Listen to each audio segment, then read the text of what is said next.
Cuarta parte. Capítulo 16. Para recordar acontecimientos. La fase de la memoria que se manifiesta en el registro y recordación de los acontecimientos y pormenores de la vida ordinaria, es mucho más importante de lo que parece a primera vista. La persona común está bajo la impresión de que recuerda muy bien los acontecimientos de su ocupación ordinaria, la vida profesional o social, y se sorprendería si le sugirieseis que en realidad recuerda muy poco de lo que le ha sucedido durante sus horas de vela. Para probar cuán poco de ello se recuerda en realidad, que cada alumno deje este libro, en este punto, y concentrando su espíritu pruebe a recordar los incidentes del mismo día de la semana anterior. Le sorprenderá ver cuán poco es realmente capaz de recordar de lo que aconteció en dicho día. Entonces hacedle probar el mismo experimento con lo sucedido ayer y el resultado excitará igualmente su sorpresa. Cierto que si se le hace presente algún acontecimiento particular, recordaría más o menos distintamente, pero fuera de ello no recuerda nada. Haced que se imagine llamado a atestiguar ante un tribunal, tocante a los sucesos del día anterior o del mismo día de la semana anterior y entonces comprenderá su situación. La razón de este fracaso en recordar fácilmente los acontecimientos a que nos hemos referido hay que buscarla en el hecho de que a su tiempo no hizo esfuerzo alguno para imprimir tales sucesos en su mentalidad subconsciente. Permitió que se alejaran de su atención como la proverbial agua que lleva el río. No quiso preocuparse en el recuerdo de nimiedades y al tratar de huir de ellas, cometió el error de no almacenarlas. Hay una gran diferencia entre detenerse en lo pasado y almacenar hechos pasados para un posible uso futuro. Dejar que se destruyan los registros de cada día es como rasgar los papeles importantes del negocio en una oficina, a fin de evitar el trabajo de archivarlos. No es aconsejable emplear mucho esfuerzo mental en fijar en el espíritu todo detalle importante del día tal como ocurre, pero hay un medio más fácil para llegar a nuestro fin, si uno se toma tan solo alguna molestia en este sentido. Nos referimos a la práctica de pasar revista a los acontecimientos de cada día, cuando ha terminado el trabajo activo del día. Si por la noche revistáis mentalmente los acontecimientos del día, hallaréis que la acción de revisar empleará la atención de manera que registraréis los acontecimientos, poniéndolos en situación de ser provechosos, si más adelante se necesitan. Es análogo al acto de archivar los documentos diarios del negocio para acudir eventualmente a ellos en lo futuro. Además de esta ventaja, tales revisiones os servirán de recordatorio de muchas pequeñas cosas de inmediata importancia que han escapado a vuestra memoria, por razón de algo que les ha seguido en el campo de la atención. Veréis que un poco de práctica os capacitará para revistar los sucesos del día en breve espacio de tiempo, con sorprendente abundancia de pormenores. Parece que la responde pronto a esta demanda que se le dirige. El proceso es parecido a una digestión mental o más bien a un rumiar mental, semejante a la del buey que masca el alimento que ha reunido previamente. Esta cualidad se adquiere fácilmente con alguna práctica. Os recompensará bien la molestia y el tiempo que gastéis en ella. Como hemos dicho, no solo lográis la ventaja de almacenar los acontecimientos del día para su futura utilización, sino que habéis despertado vuestra atención sobre muchos detalles importantes que os escaparon y encontraréis que en vuestros momentos de descanso rumiante os acudirán muchas ideas de importancia. Ejecutad este trabajo por la noche, cuando nada tengáis que hacer. Pero no después de retiraros. El lecho es para dormir, no para pensar. Veréis que la subconsciencia se despertará al hecho de que más tarde ha de ser llamada para dar cuenta del día, y por consiguiente se fijará en lo que acontece de la manera más fiel y diligente. La subconsciencia responde a los llamamientos que se le dirigen, de una manera asombrosa, en cuanto ha entendido lo que se quiere de ella. Hallaréis que mucha parte de la eficacia del plan recomendado consiste en que en la revista aludida, emplea la atención de una manera que es imposible en medio de la precipitación y prisa del trabajo del día. Se desarchivan las impresiones débiles para examinarlas y la atención de este examen y revista ahonda en gran manera la impresión de cada caso, de modo que después puede reproducirse. En una palabra, es el ahondamiento de las impresiones débiles del día. Turlough Beer, conocido político del siglo pasado, atestigua la eficacia del método explicado en sus memorias. Su sistema difiere ligeramente del mencionado por nosotros. Pero al punto se advierte que envuelve los mismos principios, la misma psicología. Weed decía: algunos amigos pensaban que yo había nacido para político. Pero yo me notaba un defecto fatal. Mi memoria era nula. No recordaba nada. Fechas, nombres, citas, rostros, todo lo olvidaba. Un día dije a mi esposa: Catalina, nunca seré un político afortunado, porque carezco de memoria y esta es de primera necesidad para los políticos. Un político que ve una vez a un hombre, ha de recordarlo siempre. Mi mujer me dijo que ejercitase mi memoria y aquella noche, cuando volví a casa, permanecí solo durante 5 minutos, tratando en silencio de recordar minuciosamente los principales acontecimientos del día. Al principio recordaba poco. Ni siquiera acerté a recordar lo que había desayunado. A los pocos días de práctica recordé más. Los acontecimientos volvían a mi espíritu más detalladamente, con más pormenores y más vividos que al principio. Después de una quincena aproximadamente, Catalina me dijo: ¿por qué no me cuentas lo que te ha sucedido durante el día en vez de recordarlo solo para ti? Y sería interesante y mi interés en ello sería un estímulo para ti. Teniendo yo un gran respeto por la opinión de mi mujer, comencé a habituarme a una especie de confesión oral que continuó por cerca de 50 años. Todas las noches, lo último que hacía antes de retirarme era contarle todo lo que me acordaba de lo que me había ocurrido o había acontecido en torno de mí durante el día. Generalmente recordaba hasta los platos que me habían servido en el desayuno, la comida y el de las personas que había visto y lo que habían dicho. Las editoriales que yo había escrito para mi periódico, haciendo a mi esposa un breve extracto de ellas. Enumeraba todas las cartas que había visto y recibido y basta su lenguaje, lo más ajustado posible. Si había paseado o montado a caballo le refería todo lo que había penetrado dentro del terreno de mi observación. Vi que cada año repetía mejor mis lecciones y en vez de hacérseme fastidiosa tal práctica, se me convirtió en un placer. A esta reglamentación debo una memoria de extraordinaria tenacidad y recomiendo su imitación a todos los que deseen reunir hechos o esperan tener que ejercer influencia sobre los hombres. El alumno reflexivo, al leer estas palabras de Turiou-Beet, verá que en ellas no solo se da un método de recordar la clase especial de sucesos mencionada en esta lección, sino que se señala el medio con que puede ser educado y desarrollado el campo de la memoria en toda su extensión. El hábito de revisar y contar las cosas que uno percibe, hace y piensa durante el día, agudiza naturalmente las facultades de observación, atención y percepción futuras. Si presenciáis algo que sabéis que luego habréis de describir a otra persona, instintivamente le prestaréis vuestra atención. La convicción de que os harán describir un objeto le dará el acicate del interés o de la necesidad, que de otra manera faltaría. Si queréis sentir cosas en la inteligencia de que más tarde seréis llamados a contarlas, les prestaréis el interés y la atención que llegan a hacer impresiones agudas, claras y profundas en la memoria. En este caso, la vista y el oído tienen para vosotros un significado y un objeto. Además de lo dicho, la operación de revisar crea un hábito mental deseable. Si no queréis relatar los acontecimientos a otra persona, aprended a de vosotros mismos por la noche. Desempeñad solos la tarea. En este capítulo se encierra un valioso secreto para la memoria, si sabéis aplicarlo. Capítulo 17. Para recordar hechos. Al hablar de esta fase de la memoria usamos la palabra hecho en el sentido de un objeto comprobado de conocimiento, más que en el sentido de acontecimiento. En el sentido expuesto, la memoria de los hechos es la capacidad de retener y recordar objetos de conocimiento en relación con alguna cosa particular que se considera. Si consideramos el objeto caballo, los hechos que deseamos recordar son los diferentes puntos de información y conocimiento relativos al caballo, que hemos adquirido durante nuestro contacto con él. Hechos que hemos visto, oído o leído respecto del animal en cuestión y de lo que le concierne. Constantemente estamos adquiriendo puntos de información referentes a toda clase de objetos y, sin embargo, cuando deseamos reunirlos, encontramos con frecuencia la tarea algo difícil, aun cuando las impresiones primitivas fuesen completamente claras. La dificultad se debe en gran parte a que los diversos hechos están asociados en vuestra mente únicamente por contigüidad de tiempo o de lugar o de las dos cosas a la vez y faltan las asociaciones de relación. En otras palabras, no hemos clasificado y registrado convenientemente los trozos de información y no sabemos dónde empezar a buscarlos.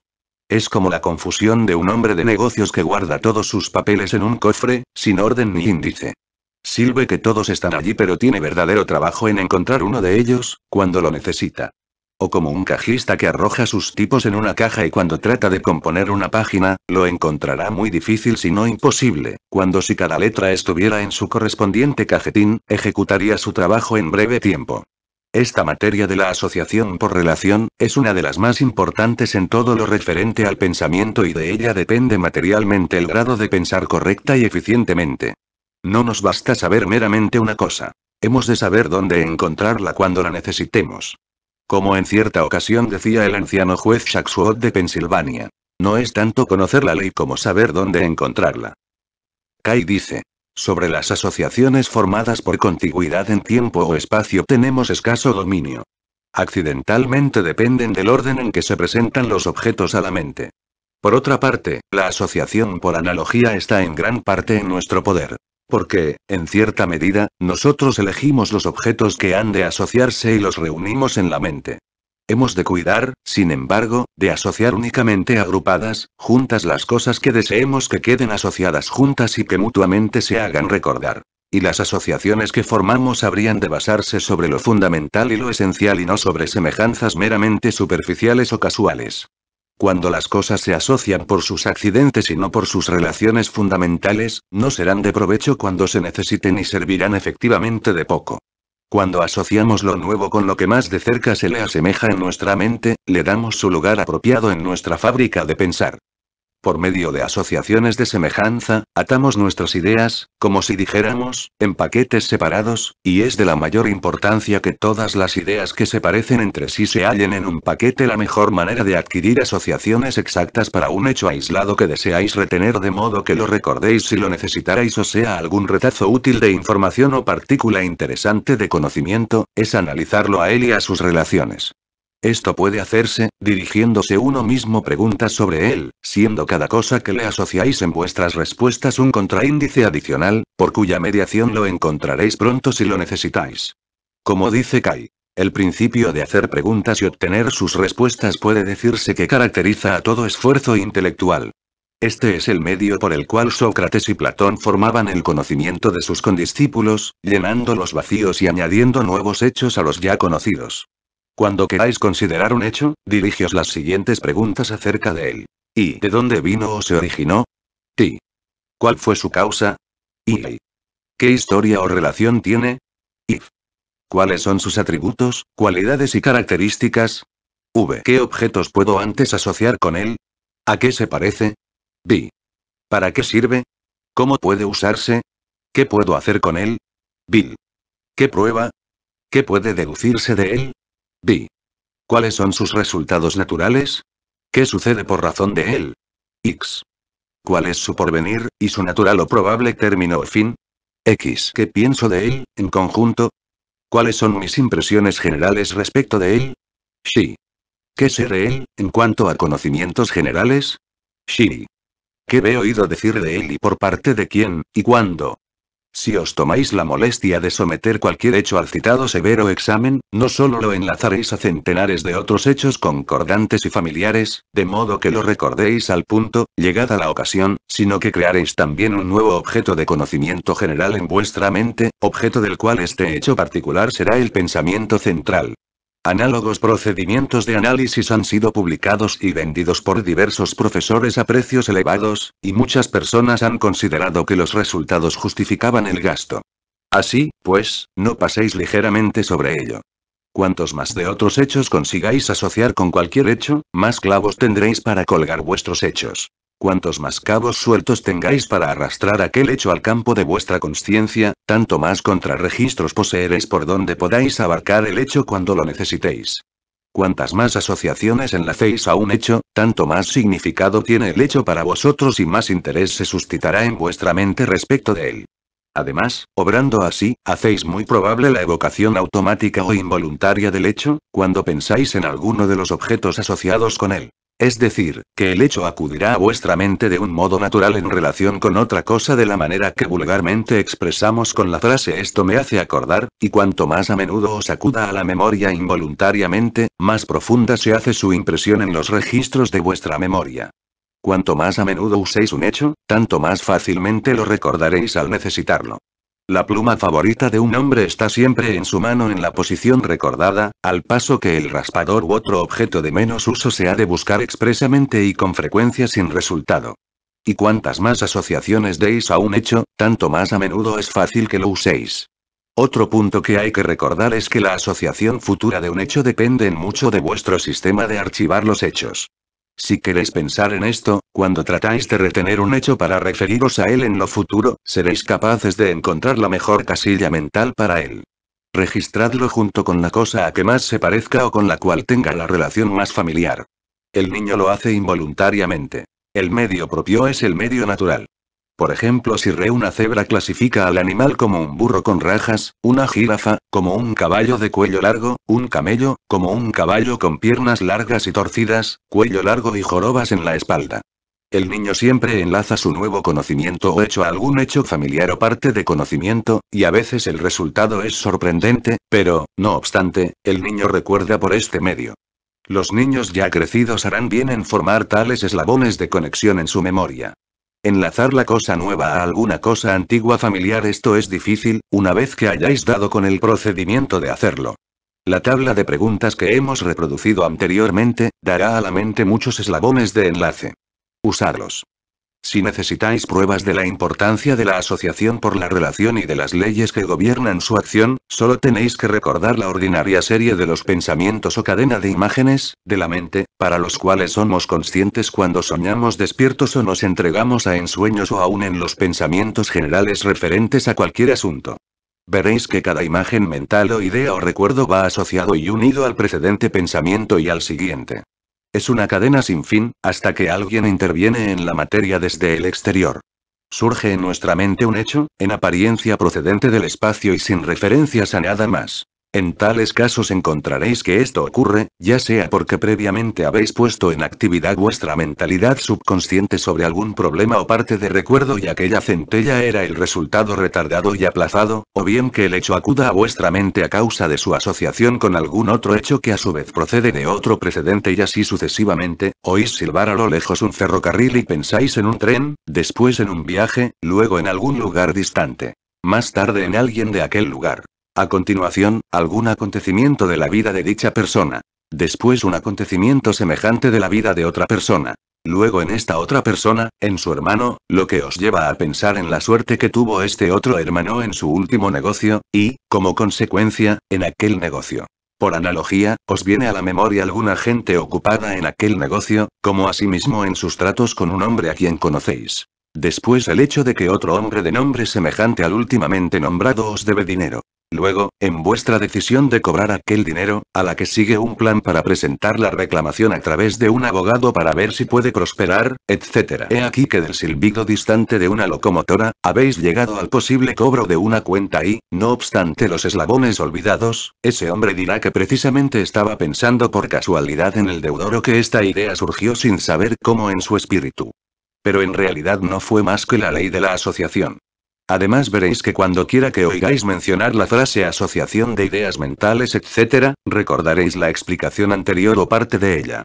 Habremos forjado un nuevo eslabón para vuestro uso en la cadena de la asociación y al cabo de años esa misma cadena aparecerá en vuestros pensamientos. Capítulo 18.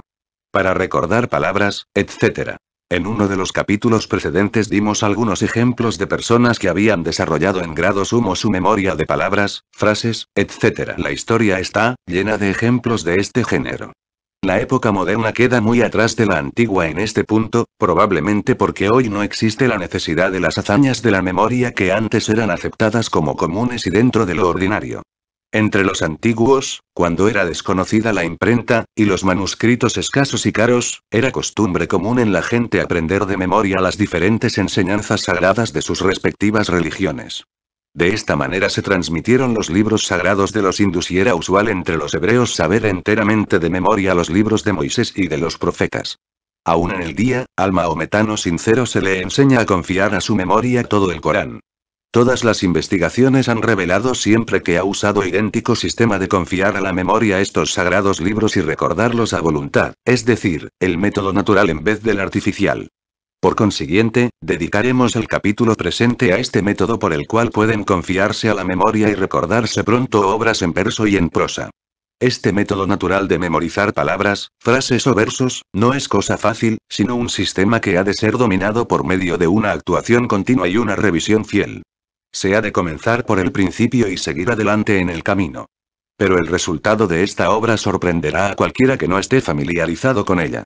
Es el mismo método por el cual los hindús, hebreos, mahometanos y normandos y las demás razas antiguas memorizaban sus millares de versos y centenares de capítulos de los libros sagrados de su pueblo. Es el método del actor aplaudido y del orador popular, sin contar aquellos que confían a la memoria sus discursos improvisados y sus oraciones extemporáneas. Este sistema natural de memorizar se basa en el principio a que hemos aludido ya en este libro y por el cual los niños todos aprenden su alfabeto y su tabla de multiplicar, así como el discursito que recitan para entretenimiento de sus amantes padres y los pacientes amigos de la familia. Este principio consiste en aprender una línea de una vez y repasarla. Luego aprender una segunda línea y repasarla, y luego repasar las dos líneas juntas y así sucesivamente, repasando cada adición y enlazándola con las anteriores. El niño aprende el sonido de la A. Después, aprende la B. Luego los sonidos de A y B en su primer repaso, luego, añade la O y se repasan la ABC, y así sucesivamente, hasta que se llega a la Z, y el niño es capaz de repasar toda la lista, desde la A a la Z, inclusive. La tabla de multiplicar empieza con el 2x1 igual 2, luego 2x2 igual 4, y así siguiendo, un poco cada vez, hasta que los 2 han terminado y los 3 comienzan. Este proceso se mantiene por adición constante y constante repaso, hasta que la lista termina con 12 veces 12 y el niño es capaz de repetir las tablas de memoria desde el principio al final. Pero en el caso del niño hay más que aprender simplemente a repetir el alfabeto o la tabla de multiplicar. Hay también una vigorización de la memoria como resultado de su ejercicio y uso.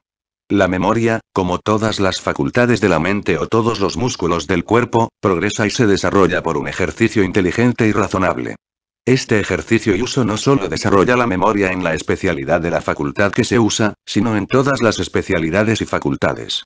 Esto es así porque el ejercicio desarrolla la potencia de concentración y el uso de la atención voluntaria.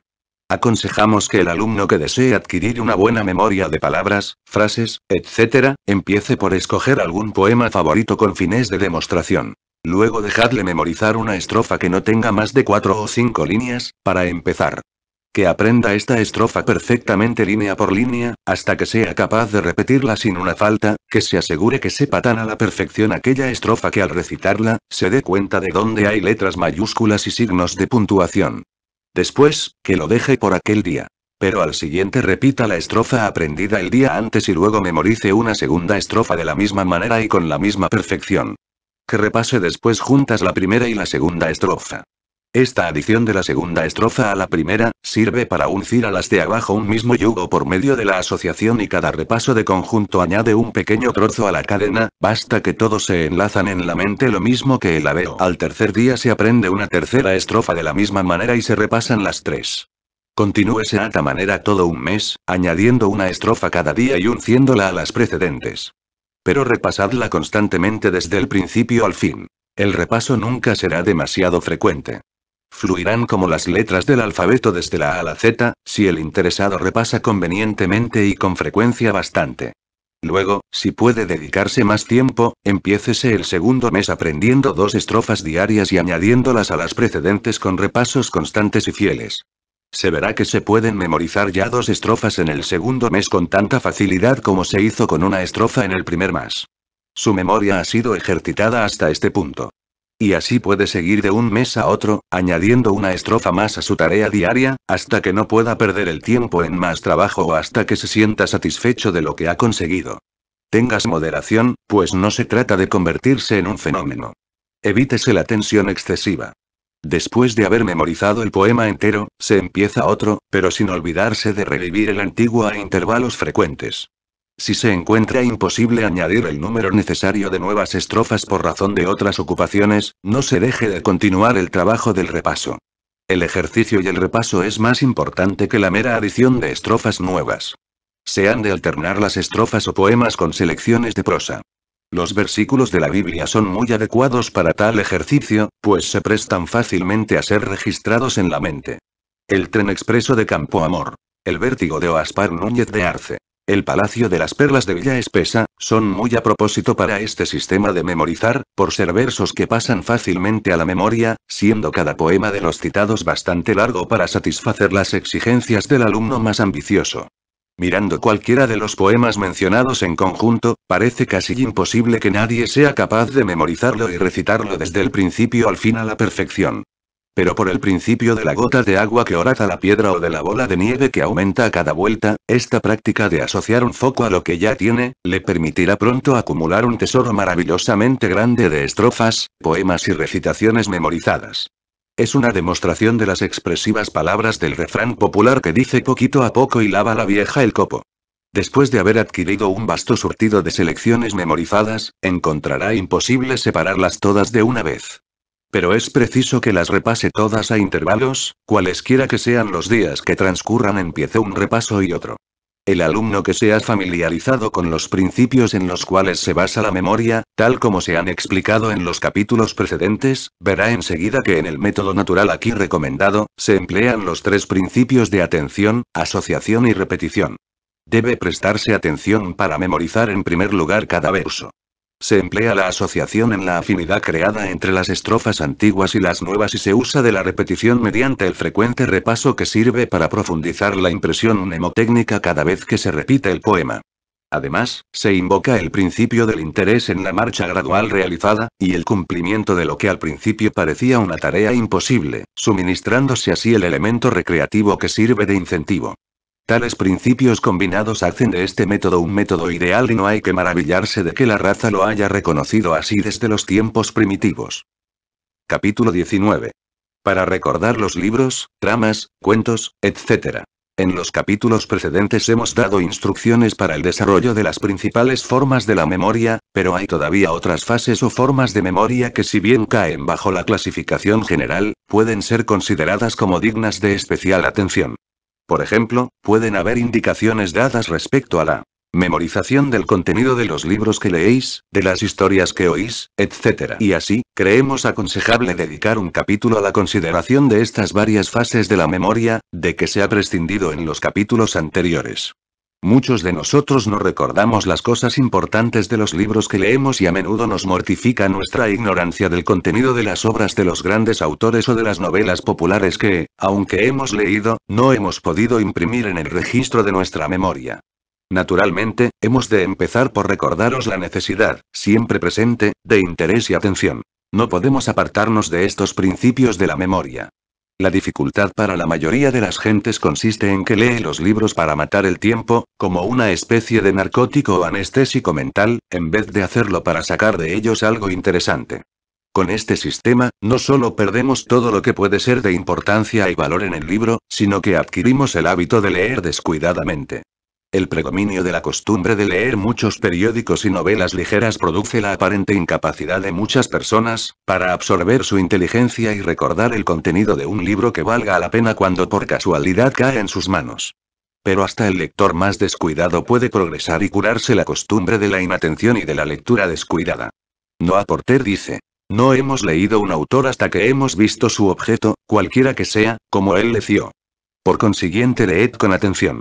Esta es una regla que precede a todas las otras y suple una serie de instrucciones menos importantes, comprendiéndolas todas ellas, y pudiendo calificarse de regla de oro. Ha de leerse una página como si no la hubierais de ver más. El ojo mental se ha de fijar como si no hubiera otro objeto en que pensar. La memoria ha de coger los hechos como con tenazas. Las impresiones han de recibirse distinta y agudamente. No es necesario ni aconsejable querer memorizar el texto de un libro, excepto, tal vez, unos pasajes dignos de ser atesorados palabra por palabra. Lo principal que hay que recordar en un libro es su significado. Luego puede seguir el contorno general y los detalles de la historia, ensayo, tratado o lo que sea. La pregunta que uno ha de hacerse, una vez terminado el libro, o parte de él, es: ¿cuál es la vida del autor? ¿Qué quiso decir? Tomando esta actitud mental, os colocáis prácticamente en el lugar del autor y tomáis parte en la idea del libro. Así lo veis desde el interior, más bien que del exterior. Os colocáis en el centro de la cosa en vez de hacerlo en la periferia. Si el libro es una historia, biografía, autografía, relación de un hecho, o ficción, encontraréis visualidad en sus acontecimientos a medida que la historia se desarrolla, es decir, tratar de formarse una débil imagen mental de los sucesos relatados, de modo que los veáis con el ojo de vuestra mente o imaginación. Emplead vuestra imaginación en conexión con la lectura mecánica. De esta manera forjaréis una serie de imágenes mentales que se imprimirán en vuestra mente y serán recordadas como las escenas de un drama que hayáis visto o de un acontecimiento, con menos claridad. En particular, habríais de tratar de formaros una imagen mental clara de cada personaje, hasta que todos tengan para vosotros una apariencia de realidad. Así comunicaréis naturalidad a los acontecimientos de la historia y obtendréis de vuestra lectura un placer nuevo. Naturalmente, este sistema os hará leer más despacio, y muchos cuentos ligeros dejarán de interesaros porque no contienen los elementos reales de interés. Pero esto no es para vosotros una pérdida, sino una decidida ganancia. Al final de cada lectura tomaos tiempo para revisar mentalmente la marcha de la historia y que los personajes y escenas pasen ante vuestra visión mental como imágenes movibles. Y cuando el libro esté terminado, repasarlo por entero. Siguiendo este método, no solo adquiriréis el hábito de recordar fácilmente las historias y libros que leáis, sino que obtendréis placer volviendo a leer en vuestra imaginación, pasados algunos años, historias favoritas vuestras. Veréis que vuestros personajes predilectos tomarán para vosotros nueva realidad y serán como antiguos amigos cuya compañía disfrutaréis a toda hora y a quienes, cuando os cansen, podéis despedir sin ofensa. En tratados científicos, ensayos, etc., podéis seguir un plan análogo, dividiendo la obra en pequeñas secciones y repasando mentalmente el pensamiento, no las palabras, de cada sección hasta apropiároslo. Y añadiendo luego nuevas secciones a vuestro repaso, absorberéis gradualmente y dominaréis la obra entera. Todo esto exige tiempo, trabajo y paciencia. Pero los veréis compensados si hallarais que este sistema os hará indiferentes para los libros de poca importancia y os impulsará hacia los mejores libros sobre cualquier materia dada. Empezaréis a evaluar vuestro tiempo y atención y vacilaréis en prestarlos a libros que no sean los mejores, y ganaréis en ello. Para enteraros bien de un libro, antes de leerlo habéis de familiarizaros con su tendencia general, atendiendo al título entero y al subtítulo, si lo hay. Al nombre del autor y a la lista de obras que ha escrito. Leed el prefacio y estudiad minuciosamente el índice para que sepáis el campo u objeto general del libro o, en otras palabras, sacad de él un contorno general, donde más adelante podáis incluir los detalles. Al leer un libro serio, empeñaos en abarcar plenamente el sentido de cada párrafo antes de pasar al siguiente, no dejéis pasar nada que no entendáis, al menos en general. Consultad el diccionario para las palabras que no os sean familiares a fin de que podáis coger toda la idea que se ha querido expresar. Al final de cada capítulo, sección y parte, repasad lo leído basta poder formar una imagen mental de las ideas generales allí contenidas. A los que desean recordar las producciones dramáticas diremos que los principios mencionados pueden aplicarse a esta forma de memoria lo mismo que a la memoria de libros. Tomando interés en cada personaje. Estudiando cuidadosamente cada acción y escena y repasando luego cada acto durante los entreactos. Y finalmente revistando toda la obra al volver a casa, retendréis el drama entero como una imagen mental plena en los archivos de vuestra memoria. Si os habéis enterado de lo que acabamos de decir respecto al recuerdo del contenido de los libros, podéis modificarlo y adaptarlo a recordar comedias y producciones dramáticas y veréis que cuanto más a menudo repaséis un drama, tanto más claro lo recordaréis. Muchos pequeños detalles pasados al principio entrarán en el campo de la consciencia y se ajustarán en el lugar que les pertenece. Sermones, conferencias y otros discursos, pueden recordarse prestándoles interés y atención y tratando de coger cada idea general enunciada y advertir el paso de una idea general a otra. Si queréis practicar esto algunas veces, veréis que cuando repaséis el discurso, lo que siempre habríais de hacer porque es el medio natural de desarrollar la memoria, los pequeños detalles surgirán y se ajustarán al lugar que les corresponde. En esta forma de memoria, lo importante es educar la memoria por el ejercicio y el repaso. Veréis que hacéis progresos a cada repaso de un discurso. Con la práctica y el ejercicio, la mentalidad subconsciente actuará mejor y se elevará a la altura de una nueva responsabilidad. La habéis dejado dormir durante muchos discursos oídos y ahora tenéis que enseñarla costumbres nuevas. Hacedla ver que ha de retener lo que oye y luego ejercitadla con frecuencia y os sorprenderéis ante los grados de avance que hará en favor vuestro. No solo recordaréis mejor, sino que oiréis mejor y con más inteligencia. La subconsciencia, sabiendo que más tarde la harán recordar lo que se está diciendo, os hará prestar la atención necesaria para proporcionarla el material conveniente. A los que tengan dificultad en recordar discursos, les recomendamos que empiecen por escuchar conferencias y otras formas de discursos con el propósito fijo de desarrollar esta clase de memoria. Imponed a la mentalidad subconsciente el mandato positivo de que atienda a lo que se dice y lo archivará de tal modo que cuando repaséis el discurso os encontraréis con una buena sinopsis o extracto de él. Habéis de evitar toda tentativa de memorizar las palabras del discurso, pues vuestro propósito es absorber las ideas y pensamiento general expresado. Interés, atención, práctica, repaso, tales son los puntos importantes de la memoria para recordar historias, anécdotas, fábulas, etc. Lo principal para memorizar una anécdota es coger la idea fundamental que le sirve de base y la sentencia epigramática o frase central que forma el punto de la historia. Aseguraos de coger bien estas cosas y luego confiad el conjunto a la memoria. Si es necesario, haced un memorándum de conjunto, hasta que tengáis ocasión de repasar la historia en vuestra mente. Luego repasadla con cuidado mentalmente, dejando pasar primero la imagen mental de la idea y repitiéndola luego a vosotros mismos en vuestros propios términos. Repitiendo y repasando la historia os la apropiaréis y podréis contarla lo mismo que si os hubiera sucedido a vosotros. Este principio es tan cierto, que si se exagera da un falso sentido de actualidad a la historia. ¿Quién no ha conocido personas que explicaban un cuento tan a menudo que llegaron a creerlo ellos mismos? No llevéis este principio a tal extremo. Solo usadlo con moderación. Muchos hombres prueban de repetir un cuento mucho después de haberlo oído, sin haberlo ensayado o repasado, y omiten muchos puntos importantes porque han dejado de imprimir en su memoria la historia como un todo. Para saber una anécdota convenientemente, se han de poder ver sus personajes e incidentes, lo mismo que cuando se ve una historieta cómica en un periódico ilustrado. Si os formáis una imagen mental de una anécdota, podréis recordarla con facilidad. Los cuentistas notables repasan y ensayan sus chistes y algunos de ellos los prueban en sus desprevenidos amigos a fin de tener las ventajas de la práctica antes de contarlos en público.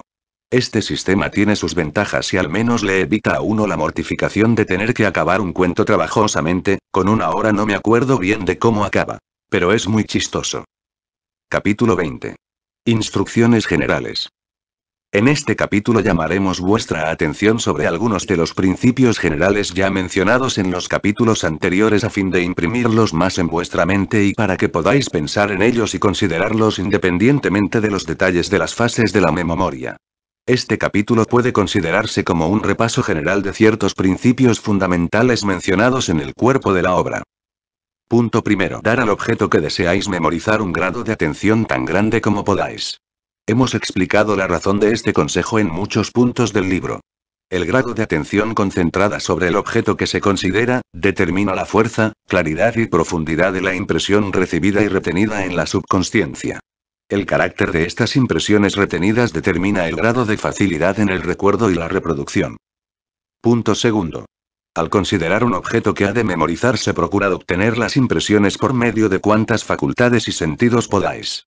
La razón de este consejo la comprenderéis si habéis leído con cuidado los capítulos precedentes. Una impresión recibida por el sonido y la visión a la vez, tiene doble fuerza que la recibida por uno solo de estos conductos.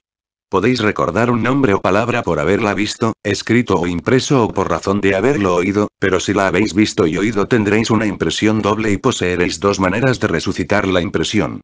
Podéis recordar una naranja por haberla visto, olido, tocado, y probado, y haber oído pronunciar su nombre. Procurad conocer una cosa por tantas impresiones sensibles como podáis, emplead los ojos para ayudar a las impresiones del oído, y el oído para ayudar a las impresiones de los ojos. Mirad las cosas por tantos lados como podáis. Punto tercero. Las impresiones sensibles pueden fortalecerse ejercitando la facultad especial mediante la cual se reciben las impresiones débiles. Hallaréis que vuestra memoria de los ojos es mejor que la de vuestro oído o viceversa. El remedio consiste en ejercitar la facultad más débil hasta igualarla con la más fuerte. Los capítulos sobre la educación de los ojos y del oído nos auxiliarán en este concepto. Las mismas reglas se aplican a las varias fases de la memoria. Desarrollad las débiles, y las fuertes se conservarán. La única manera de desarrollar un sentido o facultad es educarlo, ejercitarlo y usarlo con inteligencia. El uso, el ejercicio y la práctica, le harán milagros.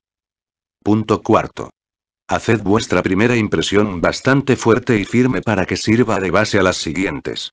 Adquirid el hábito de fijar desde el principio una impresión clara y fuerte del objeto que ha de considerarse.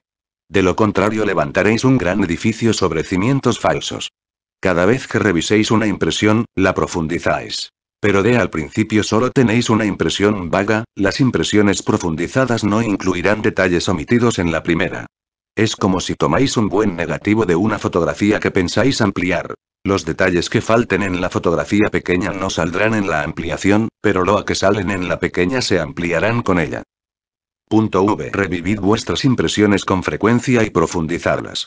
Conoceréis mejor una imagen mirándola algunos minutos cada día durante una semana, que pasando muchas horas seguidas ante ella. Lo mismo sucede con la memoria.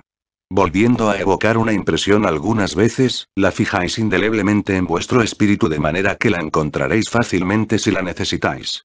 Tales impresiones son como instrumentos favoritos que depositáis a cada paso y que no pueden emplearse en otros usos, como los que rara vez se manejan. Emplead vuestra imaginación en recorrer el objeto que deseéis recordar. Si estudiáis un objeto veréis que este recorrido en vuestra imaginación os ayudaría materialmente a descubrir lo que no habéis recordado de ello, pero reconociendo así los puntos débiles de vuestra memoria, podréis recoger los detalles perdidos otra vez que estudiéis el mismo objeto. Punto sexto. Emplead vuestra memoria y tened confianza en ella. Una de las cosas importantes en el cultivo de la memoria es su uso actual. Comenzando por confiar en ella un poco y luego más y más se pondrá a la altura de las circunstancias. El hombre que tiene que atarse un hilo en el dedo para recordar algo, pronto deja de usar la memoria y al final olvida el hilo y su objeto. Hay muchos detalles, naturalmente, que sería sin duda locura encargarlos a la memoria, pero no hay que permitir que se enmohezca. Si tenéis un oficio en que el trabajo se hace por medios mecánicos, ejercitad la memoria aprendiendo versos u otras cosas amenas para mantenerla en actividad. No consintáis que se atrofie. Punto séptimo. Estableced para una impresión tantas asociaciones como podáis. Por los capítulos precedentes comprenderéis el valor de este punto. La asociación es para la memoria el método de registrar y contrarregistrar. Cada asociación facilita el recuerdo o reproducción del objeto. Cada asociación da nueva tensión a vuestro arco mental. Asociad una nueva paredón de conocimiento con algo ya conocido y familiar de esta manera, para evitar el peligro de tener el objeto aislado y solo en vuestra mente, sin rótulo o número de índice y nombre. Enlazad el objeto o pensamiento que habéis de recordar con otros objetos o pensamientos, por asociación de contigüidad y por relación de género parecido o posición. A veces esta última es muy útil como cuando se dice, Smith me recuerda mucho a Brown, pero es tan diferente. A menudo recordaréis una cosa recordando otra que ha sucedido en el mismo sitio o en la misma época. Estas cosas os dan los cabos sueltos del recuerdo por donde podéis desenredar el ovillo de la memoria del mismo modo. Uno a veces recuerda nombres recorriendo despacio el alfabeto con un lápiz hasta que la vista de la inicial mayúscula del nombre os trae a la memoria las letras siguientes. Esto, sin embargo, solo ocurre cuando el nombre ha sido previamente memorizado de vista. Igualmente las primeras notas de una pieza de música os harán recordar toda la melodía, o las primeras palabras de una frase todo un discurso. Para recordar una cosa olvidada os servirá pensar en algo asociado con aquella cosa, aunque sea remotamente. Un poco de práctica os permitirá reproducir la cosa por la más ligera asociación o clave. El cabo suelto en la memoria es todo lo que necesita el perito en este punto. Interesa e importa recordar que si algo tiende a huir de vuestra memoria podréis contrarrestar la dificultad anotando las cosas asociadas que antes han sentido para introducirla en vuestra mente. Una vez anotada la cosa asociada puede usarse después como un cabo suelto para reproducir el hecho o impresión fugitiva. Esta idea de asociación fascina por completo cuando se empieza a emplear en el ejercicio y trabajo de la memoria. Y hallaréis muchos pequeños sistemas de usarla. Pero emplead siempre la asociación natural y evitad la tentación de querer atar vuestra memoria con sistemas artificiales. Punto octavo. Agrupad vuestras impresiones. Esto no es más que una forma de asociación, pero es muy importante. Si podéis disponer vuestras porciones de conocimiento y hechos en grupos lógicos, siempre seréis dueños de vuestro objeto. Asociando vuestro conocimiento con otro dentro de las mismas líneas generales, tanto por semejanza como por oposición, encontraréis lo que necesitáis precisamente cuando lo necesitéis. Napoleón Bonaparte tenía una mente educada en este sentido. Decía que su memoria era como una gran caja con pequeños cajones y casillas en que clasificaba sus noticias, según su clase. Para hacerlo, empleaba los métodos mencionados en este libro de comparar las cosas nuevas con las antiguas y decidir después a qué grupo correspondía naturalmente. Esto es principalmente en materia de práctica y habilidad, pero puede adquirirse con un poco de reflexión y cuidado, ayudado por la práctica. Si así lo hacéis, el resultado os compensará del esfuerzo hecho. La siguiente tabla será muy útil para clasificar objetos, ideas, hechos, etc., así como también para relacionarlos y asociarlos con otros hechos de igual clase. La tabla ha de usarse en forma de preguntas dirigidas a uno mismo referentes al objeto que se considera. Y se parece un poco a la tabla de preguntas del capítulo 17, pero tiene la ventaja de la brevedad. Memorizad esa tabla y usadla. Quedaréis encantados del resultado después de haber adquirido destreza en aplicarla. Tabla interrogativa. Dirigíos a vosotros mismos las siguientes preguntas referentes al objeto que, sometido a consideraciones, producirá muchos elementos de información y de conocimiento asociado en vuestra mente. 1. ¿Qué? 2. ¿De dónde? 3. ¿A dónde? 4. ¿Hasta dónde? 5. ¿Cómo? 6. ¿Por qué? 7. ¿Hasta dónde? Al mismo tiempo que os hacéis las 7 preguntas anteriores como un medio para adquirir impresiones y asociaciones claras, pueden servir también como una clave mágica del conocimiento, si las sabéis usar inteligentemente. Si podéis contestarlas a propósito de cualquier cosa, adquiriréis una gran cantidad de conocimiento acerca de la cosa en particular. Y después de haberlas contestado plenamente, será muy poco lo que desconozcáis de las impresiones que albergue nuestra memoria. Ensayad las preguntas en cualquier objeto, pues de otro modo no podríais entenderlas, a menos que tengáis una gran imaginación.